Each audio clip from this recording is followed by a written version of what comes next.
Buenas tardes, ¿qué tal? Bienvenidas a un nuevo directo de Red Nacional de Infértiles. Como siempre, vamos a esperar un poquito para que os conectéis y enseguida arrancamos. Mientras os voy saludando a todas, espero que os encontréis súper bien. Hemos recibido ya vuestras primeras preguntas vía email y esperamos que se produzcan otras tantas aquí en el chat y en la cajita del interrogante famosa. ¿Qué tal? ¿Cómo estáis? Os saludo yo también. Veo por aquí muchas manitas, ya somos 15, 20 y esto va subiendo. Os adelanto que esta tarde vamos a hablar con la doctora Victoria Rey, responsable de la unidad de reproducción asistida de la clínica Victoria Rey de Sevilla. Y bueno, el tema va a ser técnicas de fertilidad mínimamente invasivas. Enseguida voy a contactar con ella, pero vamos a dejar, 30 segunditos más para que os vayáis incorporando y así le damos, si os parece, todas juntas la bienvenida. ¿Qué tal? Hace muy poquito que nos hemos visto, en el último directo tuvimos muchísimas preguntas y bueno, apunta que esta tarde también vamos a tener otras muchas, porque aquí tengo ya unas cuantas en la batería del email. Bueno, pues ahora sí. ¿Qué os parece si arrancamos? Bienvenidas a un nuevo directo, como decía, de Red Nacional de Infértiles. Nuestra asociación, la Asociación de Pacientes de Fertilidad Española. Soy Dulce Iborra, para quien no me conozca. Estoy aquí una tarde más para preguntar a una especialista todas vuestras dudas. Y bueno, es el momento de plantear todas las preguntas que queráis hacer. Como siempre sabéis que este vídeo se quedará grabado, este directo, y lo podréis consultar más adelante y compartirlo. Pero si queréis hacer una pregunta, ahora es el momento. Vamos a buscar a la doctora Victoria Rey, que es la especialista de la tarde. Mira, me está solicitando entrada por aquí. Y le vamos a decir que adelante. ¿Se aparece? Hola, ¿qué tal, Hola, Dulce? doctora. ¿Qué Bienvenida. tal? Muchas gracias. Muy Gracias bien. por contar conmigo.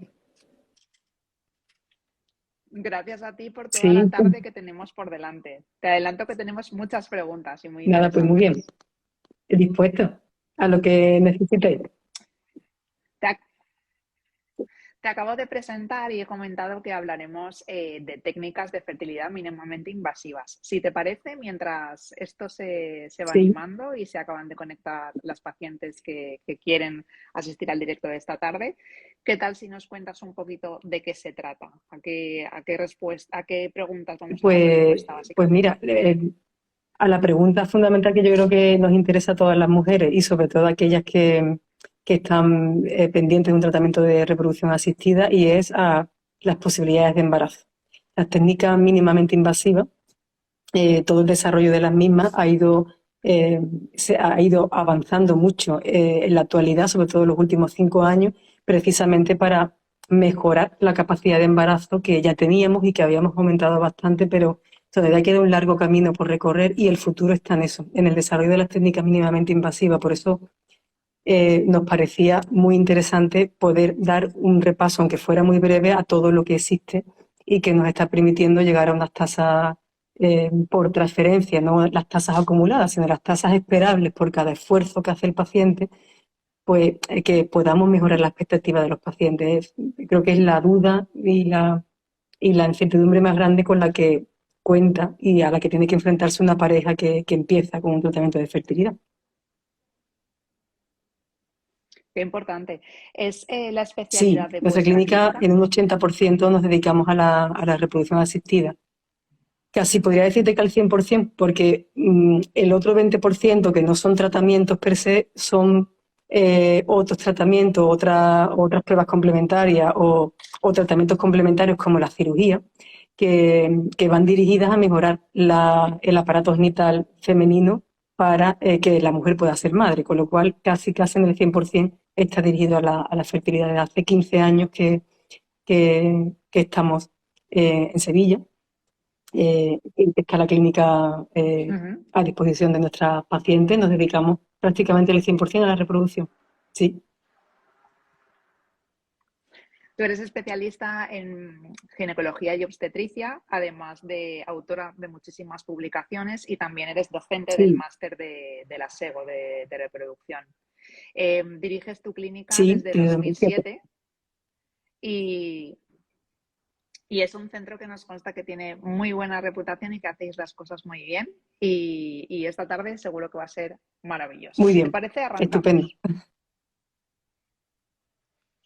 Mira, una de las preguntas que nos ha llegado por email dice así: después de hacer una histeroscopia quirúrgica para corregir la forma del útero, ¿con los meses del útero puedo volver a tener Pues malformaciones? la malformación del útero no se puede reproducir.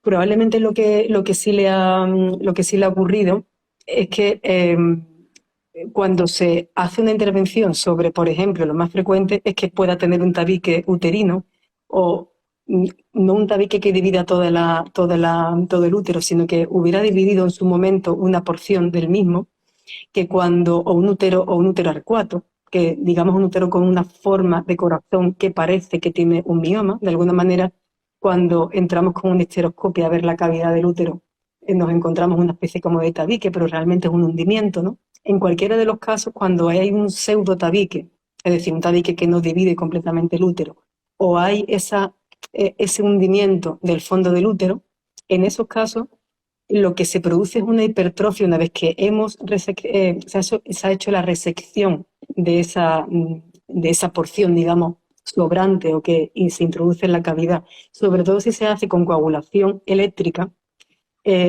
reactivamente el tejido responde inflamándose, hipertrofiándose y parece que de nuevo está el tabique, pero realmente es una hipertrofia, una cicatriz quirúrgica. Por eso se deben hacer la cirugía de todas las malformaciones sin utilizar, vamos, cada vez tendemos menos en general a utilizar la coagulación eléctrica en casi todas las cirugías eh, ginecológicas porque crean muchas veces más defectos que beneficios. Entonces, probablemente se trata de una cicatriz que se ha producido posteriormente a la resección de ese tejido y en su día se hizo bien y ahora parece que vuelve a haber un tabique, por eso me imagino que la cirugía es esa porque es donde más suele pasar, que parece que otra vez lo tengo, pero realmente es una cicatriz. Si se vuelve otra vez a hacer la cirugía, puede volver a pasar, sobre todo si se hace de nuevo con coagulación eléctrica. Por eso hay que utilizar la resección que se llama mecánica. Eso es algo muy reciente en las técnicas quirúrgicas. Ujú. Y me imagino que un avance muy importante, ¿no? Como muchos otros que se han producido en la reproducción. Y a veces también comentamos en algunos directos que es importante que cuando alguien está en tratamiento de reproducción asistida, la persona que le va a hacer, el especialista que le va a hacer esa cirugía, tiene que ser conocedor de esto, ¿no? Para dejar Tiene que todo estar en su especialmente lugar. sensibilizado además con la fertilidad, porque es verdad que hay grandes cirujanos eh, que pueden operar endometriosis muy importante, endometriosis profunda, pero tienen que saber también hasta dónde merece la pena hacer una cirugía, es decir, hasta dónde merece la pena llegar, porque voy a aliviar el dolor o voy a mejorar la fertilidad y hasta dónde voy a producir una recidiva de la endometriosis o voy incluso a hacer algo peor. Entonces, cuando un cirujano es muy quirúrgico, tiende a, a quitar todo lo más posible, pero hay patologías como por ejemplo la endometriosis, que es la más común y la que más daño puede hacer en el caso de Sí. cirugía. De hecho, tanto daño que es mucho mejor por lo general no operar que operar. Y porque además ya existen técnicas muy poco invasivas que obvian la cirugía y mejoran mucho la fertilidad, si quieres después ya hablamos de ella. Pero concretamente con la pregunta que me haces respecto a la cirugía, te decía antes, hay cirujanos que son muy buenos quirúrgicamente con la endometriosis, pero y te pueden quitar todas las adherencias, todo el material inflamatorio, llegan a no verse, a restaurar la anatomía perfectamente después de la cirugía, pero sin embargo la reserva ovárica ha disminuido. Y sin embargo, además, el porcentaje de recidiva de la endometriosis ya lo hemos aumentado por toda esa cirugía compleja que hemos hecho. Entonces, es por esa razón por la que hay, de hecho, hay una, en la ASRM, la Sociedad Americana de Reproducción, tiene 150 reglas escritas de qué no se debe hacer en la cirugía de endometriosis, precisamente porque esos errores, que no son tales errores, son acciones quirúrgicas por desconocimiento o por falta de esa sensibilidad en cuanto a la fertilidad de la mujer, que ha hecho que la ASRM escriba 150 reglas para que los cirujanos que vayan a operar una endometriosis sigan al pie de la letra. Una de ellas, por cierto, es no utilizar coagulación eléctrica, porque reduce la reserva ovárica, por ejemplo, muchísimo. Interesante. Suerte de nuestras sociedades Sí. americanas, europeas, españolas, ¿verdad? Que podemos alcanzar consensos y seguir protocolos. Tenemos una pregunta por aquí al hilo de nuestra charla de esta tarde, que es la mínima invasión, que es si se puede hacer algo antes de llegar a una inseminación artificial o a una Pues fecundación in vitro. se pueden hacer muchas cosas. Todo va a depender lógicamente, de cuál sea la situación de fertilidad de la pareja. Hay situaciones en las que lo único que podemos hacer si no hacemos fecundación in vitro es perder el tiempo, y la pareja tiene que saberlo, y otras ocasiones en las que no debemos acelerarlo. Siempre, en todo caso, para tomar la decisión de qué se puede hacer o si se puede hacer algo antes de la inseminación o antes de la fecundación in vitro, hay que tener un buen estudio de fertilidad hecho. Y un buen estudio de fertilidad pasa por valorar todos los factores que influyen en la fertilidad. No vale un estudio solo de la mujer o solo del hombre, o no vale un estudio en el que, por ejemplo, pues no hago el cariotipo, o no hago la histerosalpingografía, o lo dejo para más adelante. El estudio de fertilidad, para tomar esa decisión que es vital y muy importante para la mujer, porque de ello va a depender que cuando decida hacer esa fecundación in vitro que evitó ya no pueda. Esa decisión tan importante hay que tomarla en base a un estudio de fertilidad bien hecho. Si no, la decisión no estará bien tomada. Pero claro que se pueden hacer cosas antes de la inseminación. A veces simplemente esperar y calmar a la pareja y tranquilizarla y darle una serie de pautas y ponerle un tratamiento vitamínico y poco más. A veces se puede hacer un tratamiento para mejorar la ovulación y a veces, pues, sin más remedio hay que recurrir a una técnica de reproducción, pero siempre basado en un estudio de fertilidad. Nunca es una decisión que deba tomarse sin él, porque lo vemos todos los días. Hay muchos errores en decisiones por falta de la información adecuada. Y cuando la pareja llega a tener que decidir, ya está. Me Es lo que alegro hay que que evitar salga, siempre. me alegro que salga este tema del estudio de la fertilidad, porque muchas veces las pacientes comentan que les hubiera gustado tener toda la información desde el principio, que no el ensayo-error que se viene produciendo en el tratamiento para llegar finalmente al diagnóstico final. Pero bueno, muchos especialistas también comentan que al final la fertilidad es una suma de muchas cosas que se pueden mejorar y que hay que ir un paso detrás de otro. ¿Cuál es el protocolo en la clínica Victoria Rey sobre el estudio de fertilidad? ¿Qué es lo que se estudia de primeras y Mira, qué se deja para después? en respuesta a tu pregunta, al comentario, antes de responder a tu pregunta, perdón, me dice, hay pacientes que, bueno, que han ido haciendo una serie de escalones diagnósticos. Generalmente eso ocurre porque la paciente no va desde el inicio a una clínica de reproducción, y es precisamente por eso. Cuando la paciente va a una clínica de reproducción en la que le van a orientar, y muchas veces no va porque piensa que en la clínica de reproducción le van a mandar que haga una fecundación in vitro, no es cierto. En la clínica de reproducción es donde sabemos hasta dónde hay que llegar con los estudios. Entonces, sí, el ginecólogo que normalmente le hace la revisión es frecuente que solo la estudia a ella, que le haga un análisis hormonal, pero el resto se lo deja sin hacer. Entonces, en una clínica de reproducción el estudio se va a hacer correcto. ¿Cuál es el protocolo en nuestra clínica? En nuestra clínica el protocolo es con una sola analítica, con una sola extracción de sangre, tanto de la mujer como del hombre, llegar a saber todo lo que se puede saber de la fertilidad de una mujer. No se debe dejar nada a un siguiente escalón. Y eso se puede saber solo con una extracción de sangre. Entonces, en la extracción de sangre tenemos que saber siempre lo primero que hay que saber de una persona, que es cómo están sus cromosomas. Eso no da signos de ningún tipo, no da síntomas, y solamente lo podemos saber con un análisis de sangre. Y es una causa de infertilidad, que tengamos una alteración en el cariotipo. 1 de cada 1000 personas podemos tenerlo, y eso puede ser causa de infertilidad. Luego, primero, un cariotipo. Cuando digo primero, no es que haya que hacerlo primero y después, insisto, en una sola extracción de sangre hay que hacer todo. Después de haber explorado a la paciente, haberle hecho una historia clínica, una anamnesis correcta, haberle hecho exploración y ecografía, hay que saber qué hay que pedir. Y lo que nunca puede faltar es eso, es un cariotipo, es un estudio hormonal para ver cómo está funcionando el ovario, es un análisis para ver todo lo que corresponde a la receptividad del útero, de que hay que ir bajando nivel diagnóstico desde el cariotipo, cómo está la fórmula cromosómica, cómo tengo los óvulos y cómo es mi receptividad del útero, todo lo que funciona en el útero, desde el punto de vista de coagulación, inmunológico. No se puede dejar el estudio inmunológico para otro día, cuando ya me falla la fecundación, cuando ya no tengo un fallo de implantación, entonces estudio el factor inmunológico. No tiene sentido que una pareja se gaste no solamente su dinero, sino el tiempo que invierte en un tratamiento y que sea después, cuando investiguemos la situación inmunológica del paciente. Entonces todo tiene que estar hecho antes, no son tan costosos y es solo una extracción de sangre que tarda un mes en tenerse el resultado.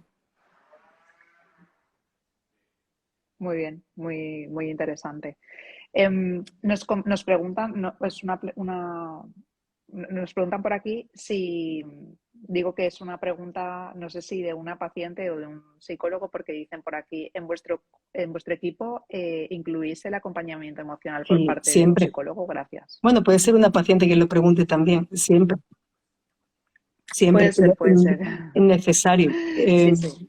Es verdad que los mejores psicólogos de la paciente es la propia paciente, es la propia pareja, y bueno, pero hay veces que esa fortaleza falta y que hace falta una ayuda, y no porque haga falta una ayuda quiere decir que la situación está mal, ¿no?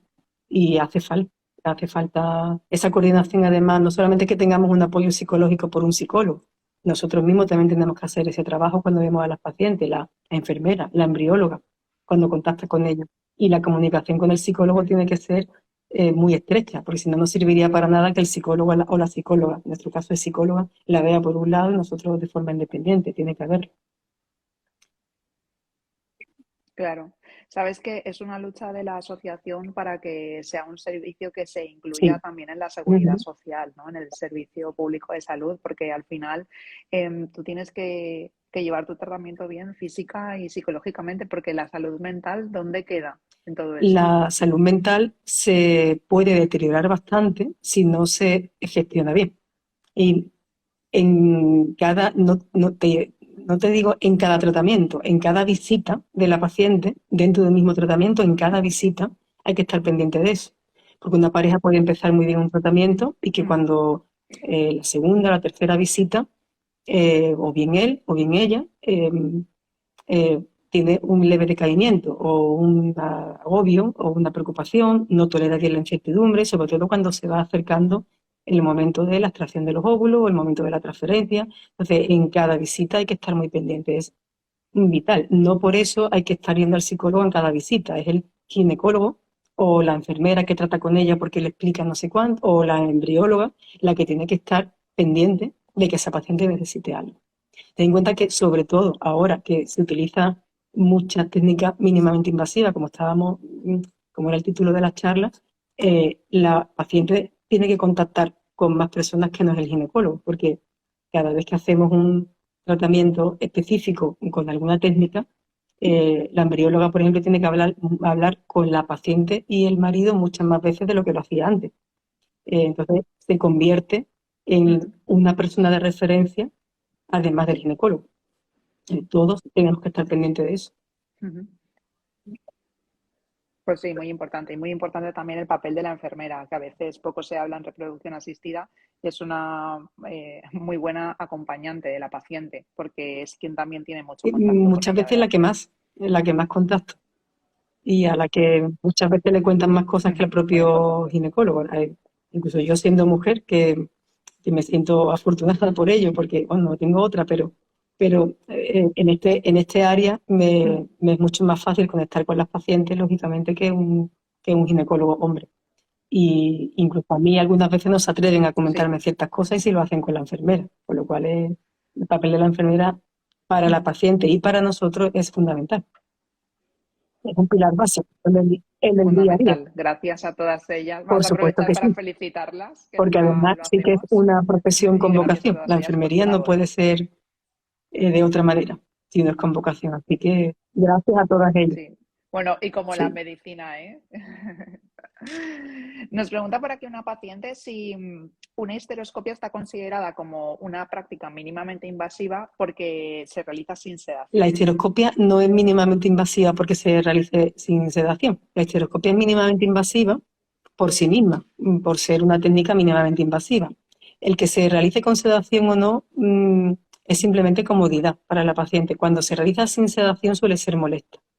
En nuestro ámbito, que nos podemos permitir tener un anestesista que haga la sedación, es muchísimo más cómodo para la paciente, ninguna paciente lo cambiaría. Entonces, la histeroscopia per se es mínimamente invasiva.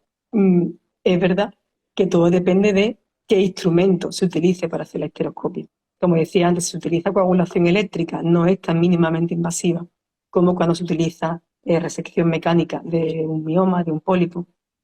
Aparte que el tiempo quirúrgico también es menor, pero per se es una técnica mínimamente invasiva.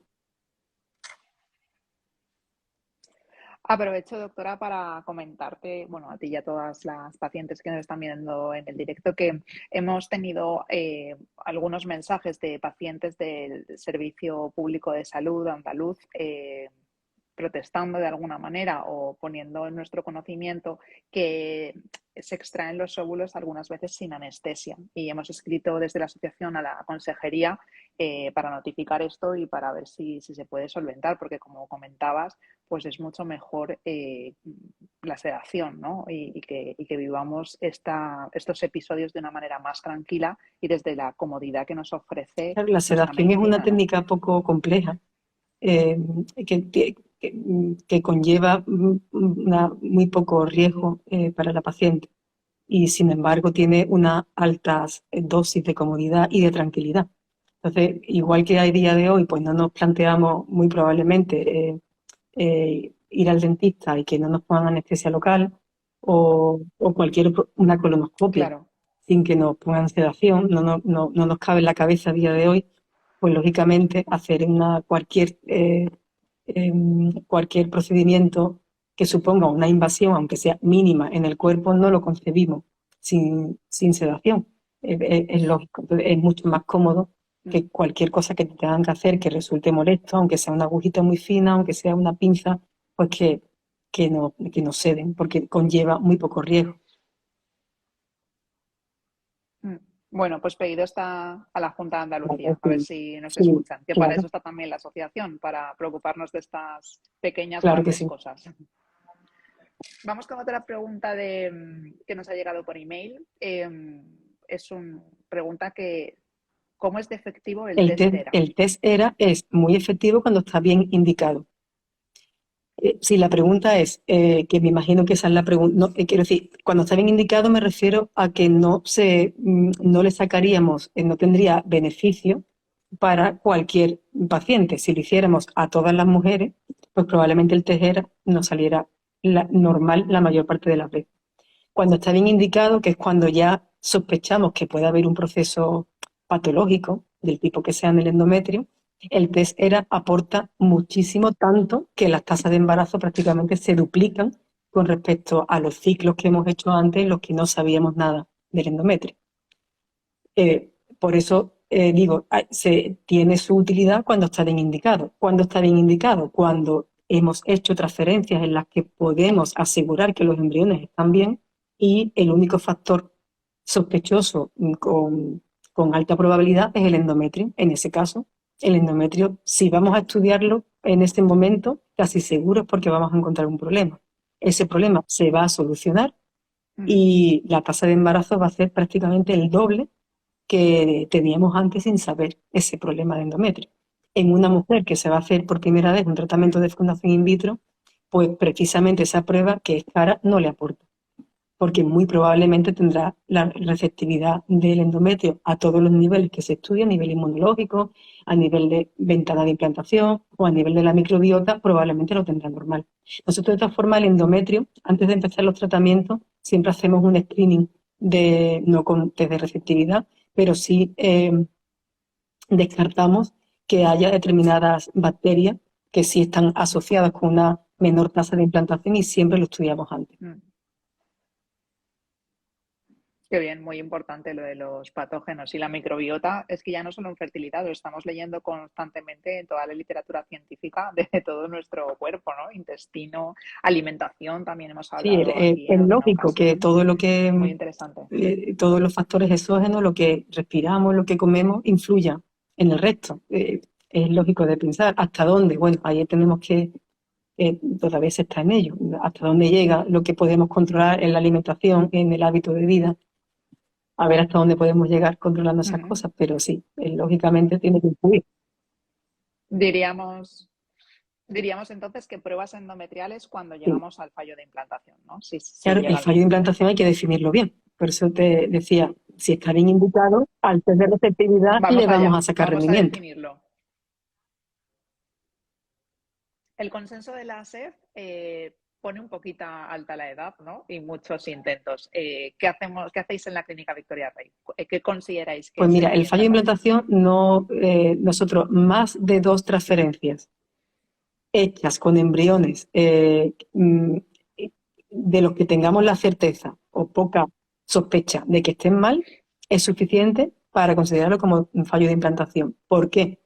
Eh, Primero porque el concepto de fallo de implantación ha variado mucho y segundo porque el fallo de implantación va a depender mucho, relativamente, pero va a depender mucho de cómo esté la pareja. De cómo esté la pareja a todos los Ujú, niveles, de cómo esté la pareja a nivel emocional, de cómo esté la pareja a nivel de edad, de cómo esté la pareja a nivel económico incluso. Entonces, de hecho, las técnicas mínimamente invasivas vienen a resolver gran parte del fallo de implantación. Porque tú podrás definir como fallo de implantación aquella situación en la que, vuelvo a decir, en el que la sospecha de un problema endometrial sea alta. Cuando sospecha que tengamos un problema endometrial. Eh, Sospechamos que hay un problema endometrial cuando tenemos asegurados los embriones.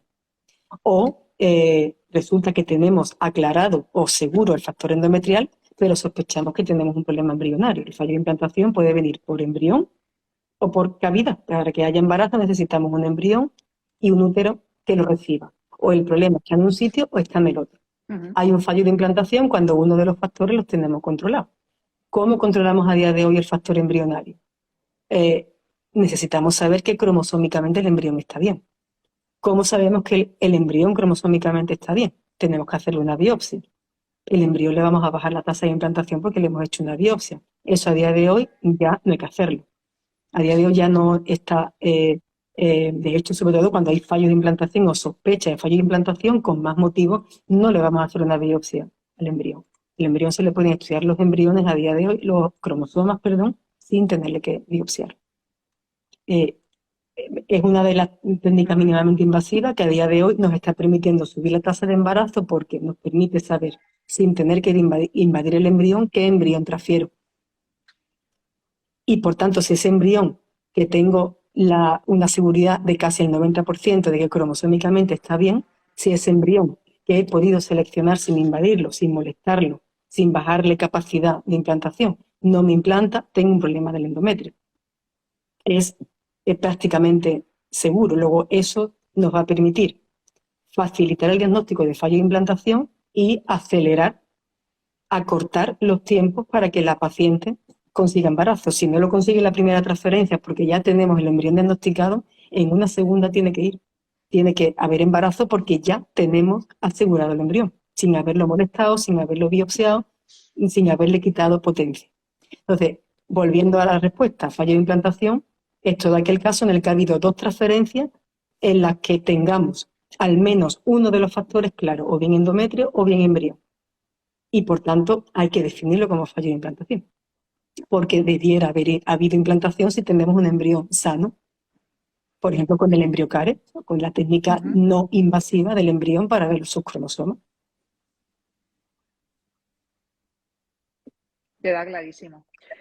Son las 7:30, estamos hablando con la doctora Victoria Rey de técnicas mínimamente invasivas de fertilidad. Tenemos muchas preguntas todavía que resolver y vamos con un caso clínico. Dice por aquí, en mi anterior tratamiento tuve una hiperestimulación ovárica que me asustó muchísimo. Me han hablado de poder hacer un tratamiento con una estimulación suave. ¿Es factible en mi caso? Dependiendo de la edad, si tienen menos de 40 años, incluso en algunos casos por encima de 40 años, habría que ver el caso, sí que es factible. De hecho, la estimulación suave, en los casos de síndrome de ovario poliquístico, que es probablemente el caso que hablamos, eh, toxifica menos el óvulo y por tanto la calidad vocitaria es mejor que cuando se utilizan dosis mayores de estimulación. Por lo tanto, es factible.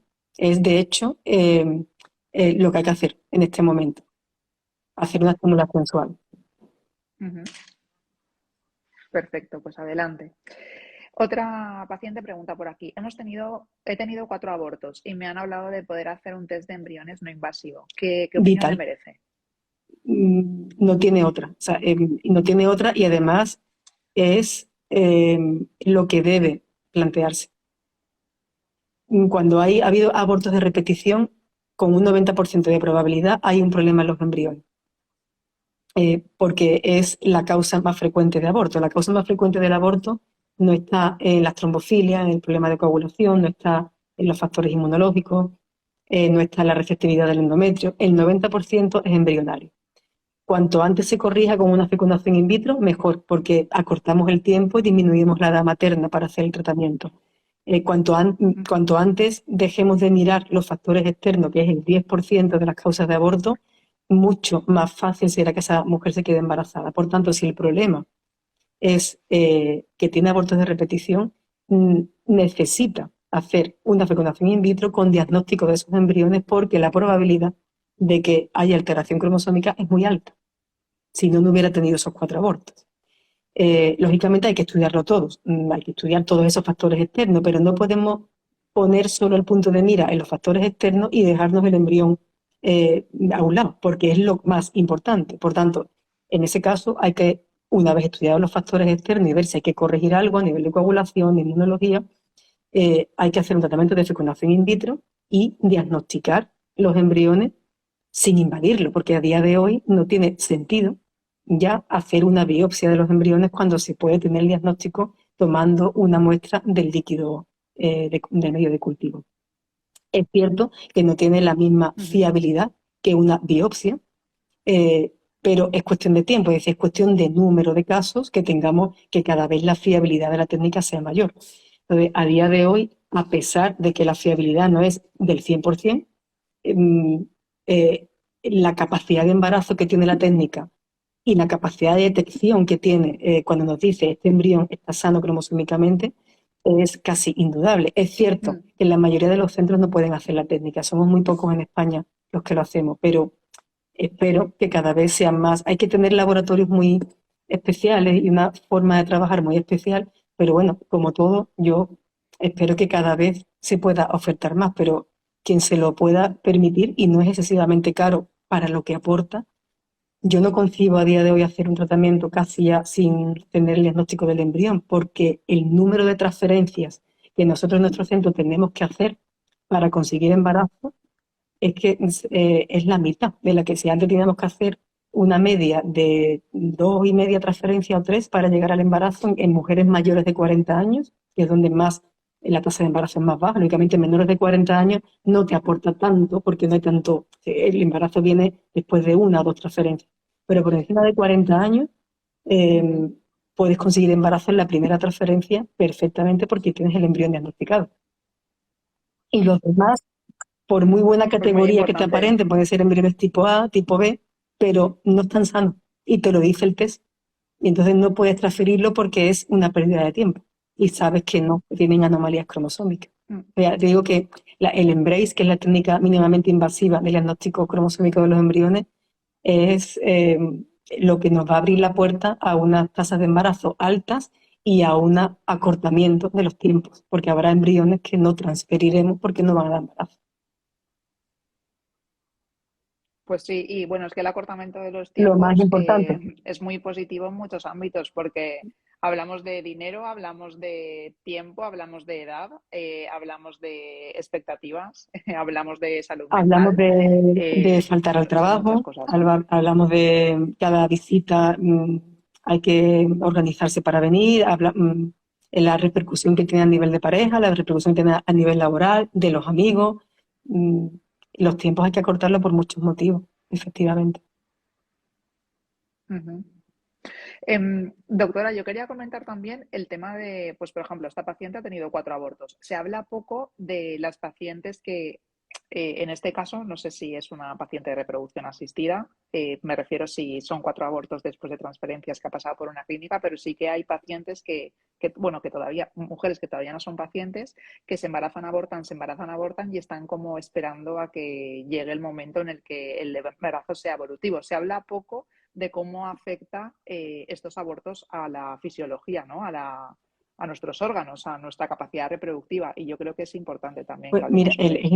muy interesante la pregunta porque las mujeres que han sufrido abortos espontáneamente en casa, eh, mm, la causa por la que tienen abortos es la misma que hablábamos antes. En el 90% de los casos el problema es embrionario y hay que diagnosticarlos exactamente igual que abortos que se han producido en caso de fecundación in vitro. Es decir, me refiero en cuanto al diagnóstico que hay que hacer, ¿no? Los Mm, estudios tienen que ser similares. Hay que estudiar todos los factores que influyen en que puedan tener embriones sanos y hay que evaluar todos los factores externos que influyen en la receptividad.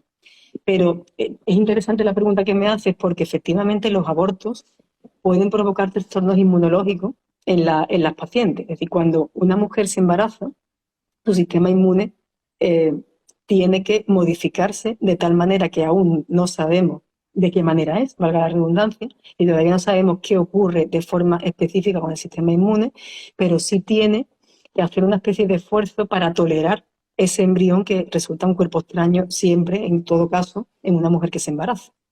Eh, ese embrión que se forma tiene unos antígenos de histocompatibilidad diferentes, es como si nos pusieran un órgano trasplantado al azar.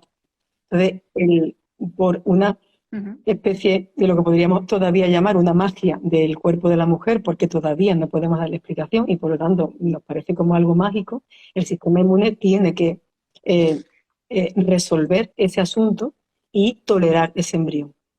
De manera que cuando se produce un aborto, por la causa que sea, aunque sea una causa embrionaria, ese embrión ha dejado ya una especie como de huella y probablemente en algunos casos, depende del momento en el que haya el aborto, ha habido paso de células fetales a la sangre materna y esa huella, aparte por supuesto una huella emocional que es imborrable, deja una huella fisiológica y una serie de cambios en el sistema inmune que pueden repercutir en los siguientes abortos.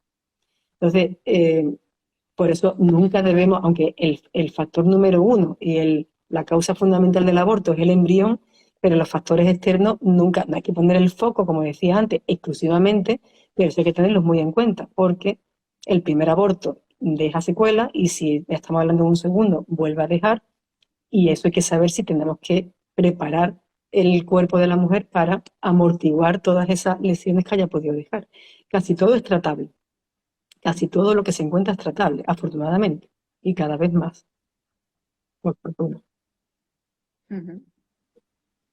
Pues sí, muy interesante, como decías, porque, bueno, parece que solo hablamos de la infertilidad cuando ya damos el paso y vamos a una clínica, ¿no?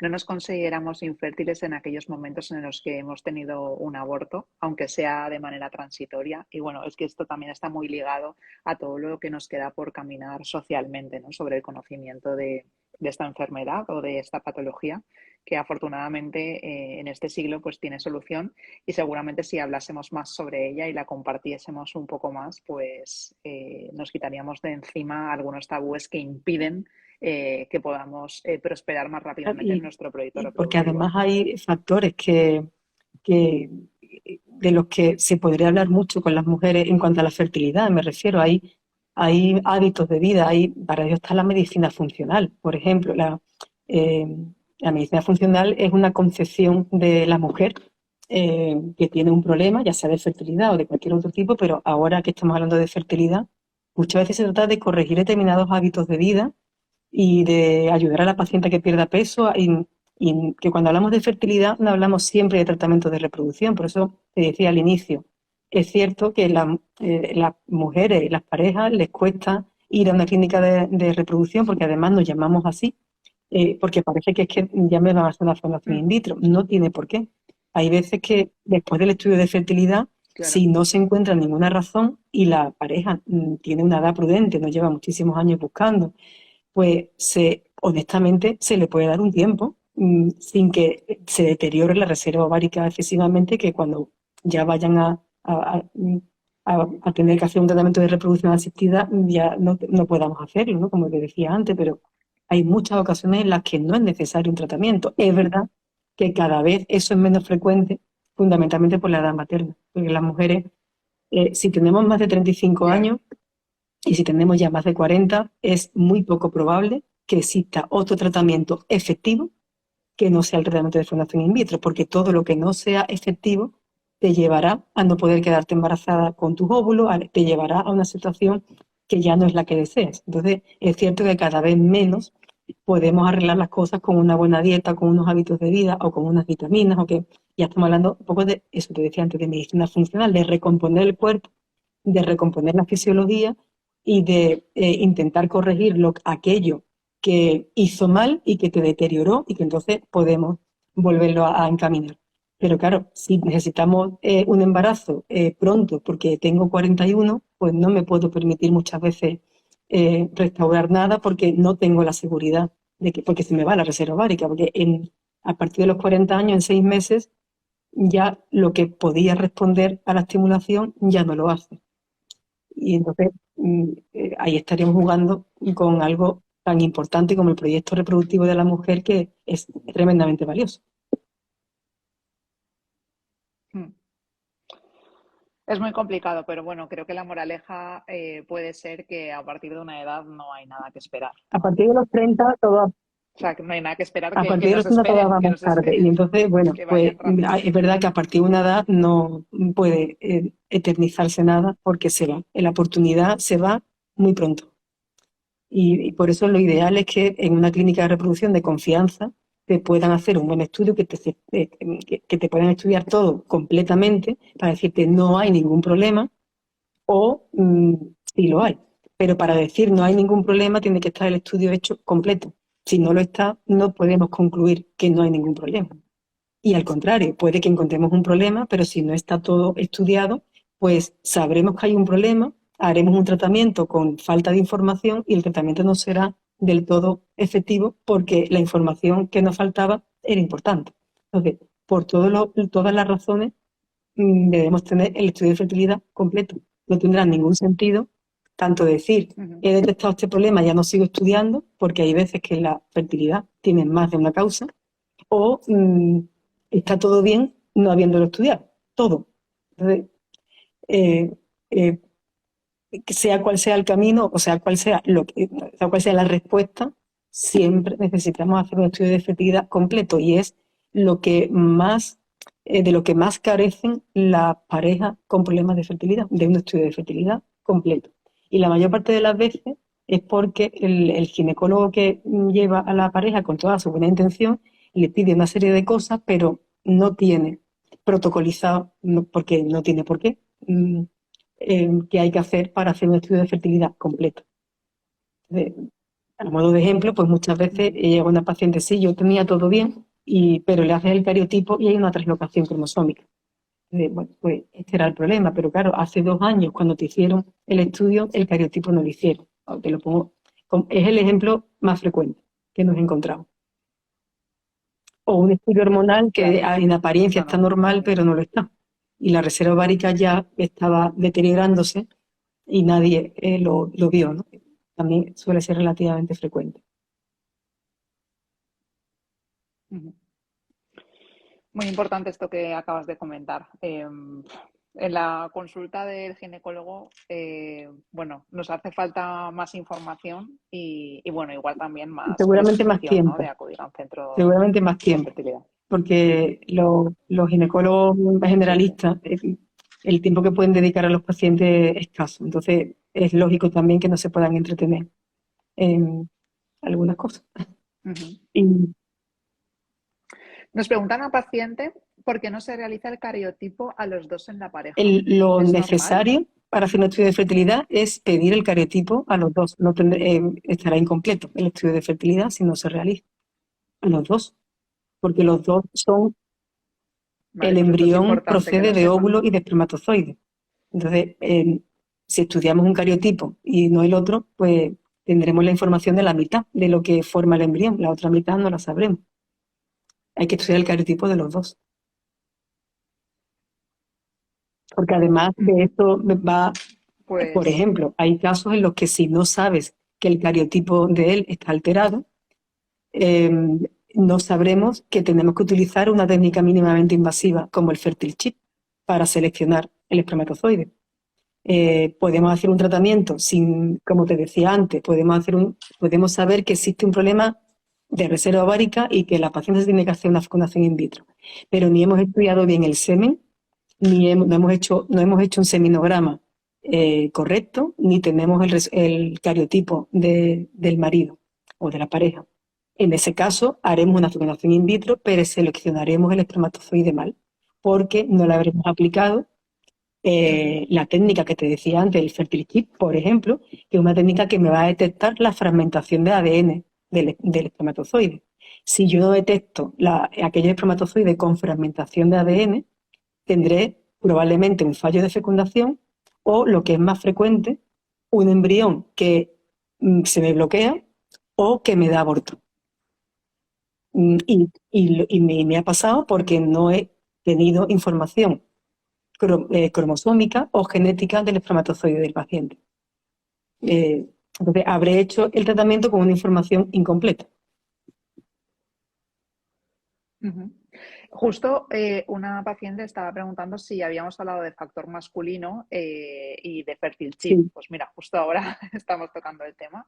Y pregunta qué pruebas mandamos para saber si hay un factor masculino. Bueno, ¿qué pruebas mandáis en porque la clínica es que Bioceres? el factor masculino, cuando hablábamos antes que el factor, la causa número uno de los abortos es el embrión y la causa también número uno de que no haya embarazo. Así que al fin y al cabo es que el embrión es tan importante que en todo esto es vital. Entonces juega el 90% del papel, ¿no? Y entonces, en ese estudio que hay que hacer, como sabemos que el embrión es el culpable, entre comillas, en esta dualidad, necesitamos saber que el embrión es el que probablemente nos esté fallando, tenemos que saber qué le pasa al embrión. El embrión viene de óvulo y viene de espermatozoide. Al óvulo le podemos hacer poco estudio porque es difícil de obtener, porque además siempre va a ser una célula limitada, no vamos a tener nunca millones como un eyaculado del marido, pero en esos casos, en los que hay abortos de repetición o fallos de implantación, no cuando la pareja se va a hacer el ciclo por primera vez, hay que estudiarlo con la técnica de cometa. Mm, hay múltiples pruebas, algunas ya antiguas, pero la técnica de cometa, que detecta cuál es el porcentaje de espermatozoides con fragmentación de doble cadena, porque hasta ahora no era fácil de medir, es la técnica que te engloba prácticamente hasta donde podemos estudiar a día de hoy todos los problemas que pueden tener los espermatozoides. Entonces, no puede haber un estudio de fallo de repetición en el que, y es frecuente, en el que tengamos el punto de mira puesto en todos los factores externos, como te decía antes, en todo lo que no es el embrión, y no tengamos un estudio hecho de reserva ovárica, no tengamos un estudio hecho del espermatozoide.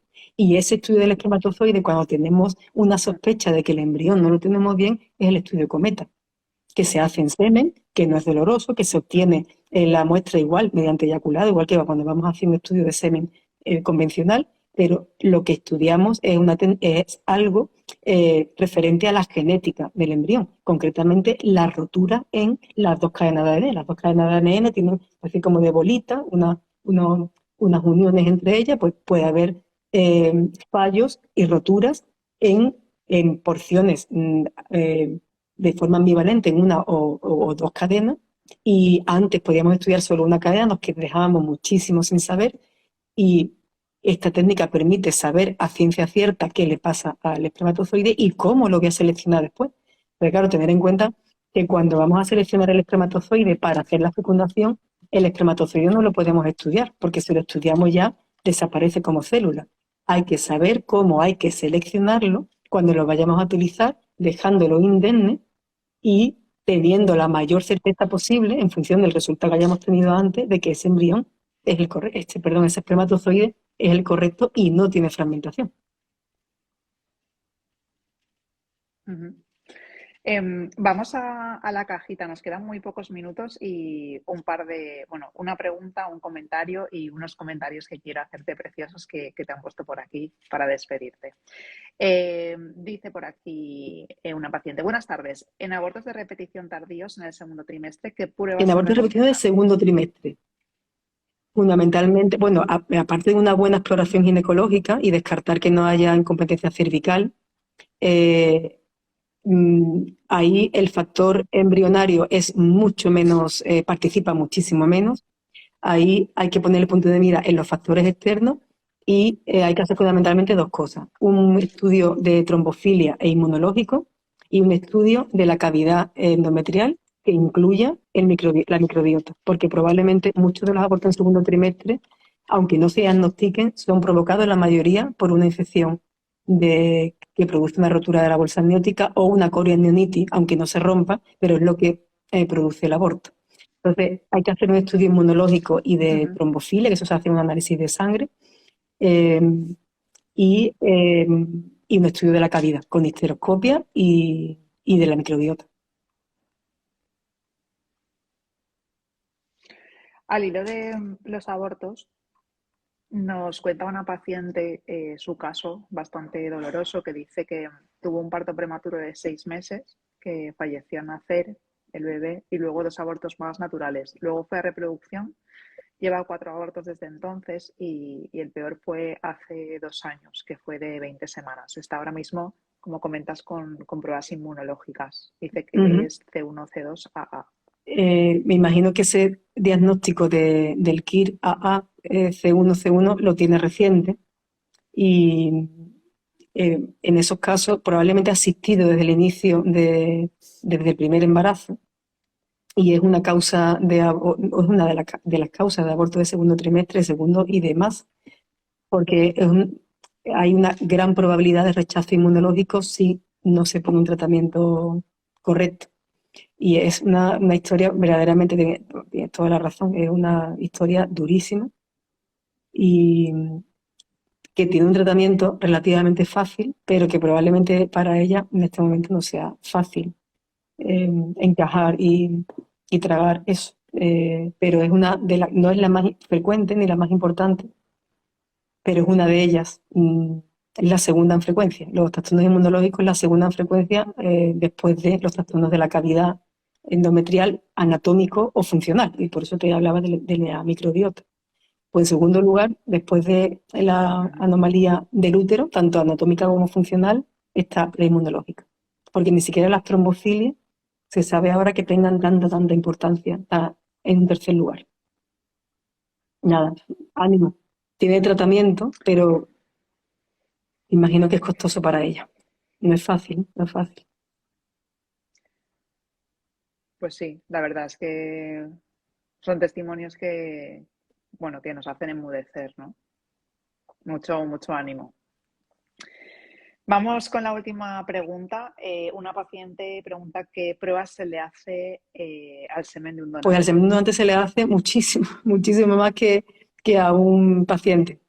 Además del cariotipo, se le hace, por lo menos en nuestra clínica, igual que a las donantes de óvulos, se le hace, por supuesto, un cariotipo, tiene que ser normal, y se le hace también se le determinan todas las mutaciones genéticas que conocemos. Es decir, sabremos si son portadores de alguna mutación genética. Hay una serie de mutaciones genéticas de las que no pueden ser portadores, otras que son más raras sí pueden ser portadores, pero tienen que hacerse siempre lo que se llama un matching genético con la pareja eh, eh, con la que va a hacerse la fecundación. Por ejemplo, un semen de donante, un donante, tiene que tener un cariotipo normal, por supuesto, tiene que tener un estudio de mutaciones negativo y si tiene, eso quiere decir que no sea portador de ninguna mutación, y si tiene una mutación infrecuente que no sea de las que la Sociedad Española de Fertilidad nos dice no puede ser donante con estas mutaciones, pero puede tener una rara, la mujer que haga el tratamiento tiene que tener un matching negativo con ese donante, es decir, que la mujer no puede ser portadora de esa mutación. Entonces, del donante sabremos siempre mucho más que de cualquier pareja, porque del donante tenemos que garantizar lo más posible, hasta donde se puede, un recién nacido vivo y sano de esa pareja. Con la donante de óvulos igual, ¿eh?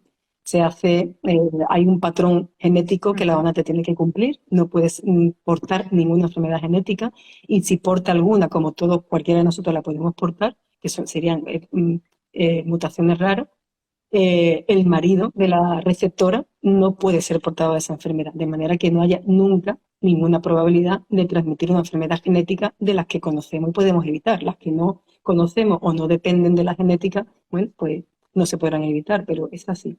Aparte, por supuesto, de todos los estudios serológicos de infecciones y rigurosos de salud física y mental, sobre todo mental, porque requiere unas cuantas visitas al centro y unos cuantos test de todo tipo, a nivel genético muchísimo más que cualquiera de nosotros sabemos, de los donantes. Sí, me gustaría aclarar que se tienen muchos miedos sobre la donación y justamente estas parejas, bueno, se reproducen de una Sí, manera mucho más segura que lo hacemos son otras jóvenes, parejas casi son de jóvenes, con lo manera cual la random, ¿no? tasa de anomalías cromosómicas es muy baja y además están muy, muy, muy estudiadas. Son las células que se utilizan en el laboratorio que más estudiadas están. Y Aprovecha una paciente para preguntar al hilo de esto si es igual sí, cuando es doble donación. nosotros no concebimos ningún tratamiento con donante, ya sea donante de semen solo o donante de óvulo o de los dos, sin hacer lo que se llama eso, el matching genético o test de compatibilidad genética. Es que no hacemos ninguno. De hecho, nuestros pacientes tienen que firmarnos una revocación si no quieren que hagamos ese matching genético. A día de hoy no ha pasado, ¿no? Que alguien no lo quiere hacer, pero pues necesitamos el material genético, necesitamos hacerle las mutaciones al marido de la receptora o al contrario a la mujer que va a requerir el donante, ¿no? Para poder hacer el matching. Entonces, bueno, alguien podría negarse a hacerse las mutaciones. A día de hoy no ha pasado, pero nosotros pedimos un consentimiento para revocar esa indicación, ¿no? De tratamiento. Entonces, no concebimos utilizar óvulos de donante o semen de donante sin ese test de compatibilidad. No estaría bien hecho. Ujú. Queda cristalino. Doctora Victoria Rey, te voy a despedir con unos comentarios maravillosos que han puesto aquí en el chat, que dicen así: la doctora Rey es la mejor sin duda, yo estoy con ella y recomiendo 100% que quienes necesiten y puedan acudan a su consulta. Muchas No gracias. cambiaría a la doctora Rey por nadie, entiende de todo. Y otro comentario dice por aquí: poco se habla de la humanización en temas de reproducción. La doctora Victoria Rey es 100% Muchas humana. gracias. Muchas gracias. A ellas por Muchísimas gracias escribirlo, a a ti ti por por esta leerlo y de tarde. tener también esa sensibilidad de haberte fijado en esos comentarios también. O sea que muchas gracias. Muchas gracias. Gracias a ti. Esta es tu casa. A recordar a todas nuestras asociadas que en tu casa, en tu clínica, tienen un descuento especial Sí, por ser cierto, asociadas de Red Nacional de Infértiles. cierto. Y que nos vemos aquí cuando tú quieras otra vez. Y mucha suerte a Sí, todas las por favor. pacientes que están en la lucha. Y bueno, yo quiero desearle especial suerte también a Lucrecia, que es la paciente que nos ha contado su Pues testimonio nada, más Lucrecia, difícil de la tarde. todo llegará. Las cosas también a veces pasan por algo, no sabemos por qué, pero tenía que ser así para que ahora pues estés como estás. Entonces, pero irá, saldrá todo. Ánimo, Lucrecia. Muchas gracias por Ojalá para que sí. invitarme. Gracias, Vale. doctora. Hasta pronto, Hasta espero la que así sea. próxima. Adiós.